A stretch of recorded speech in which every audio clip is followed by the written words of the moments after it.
Rabtay farxad bay noo tahay waxyaabo badan oo la isku yimaado galabta inaan isku nimid ciyaartii finalka ahayd garoonka Cabdullaahi Ciise galabta oo Jimco ah ilaahay bay mahad u sugnaatay waa ku faraxsanahay galabta furtaankii inaan furnay ciyaarta garoonka Cabdullaahi Ciise oo finalkii ah oo labada kooxood oo galbar waaqo iyo doclo farare galabta ay ku soo gabagabeynayaan isreebreebkii ugu dambeeyay galabta labada kooxood in mid koobka qaadayo aad baan maartay u soo dhaweynaynaa farxad bay noo tahay waxa kale oo farxad ah dadweynaha inta tira leeg oo galabta ciyaartan iskugu yimid oo ku faraxsan inay labada kooxood kala taageeraan iyo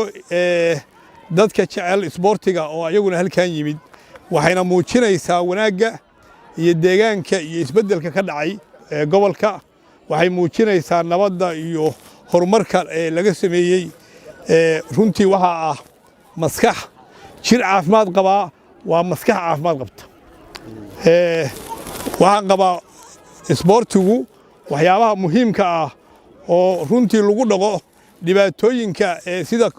sidaan oo kale gobolkan uu soo maray waxyaabaha in lagu dhaqo mudan isdhexgalka walaaltinimada galabta garoonkan waxaa ka muuqda gaalkacyo labada dhinac halkaan inay maartay inay taagan yihiin oo ay fiirsanayaan waxaana sababay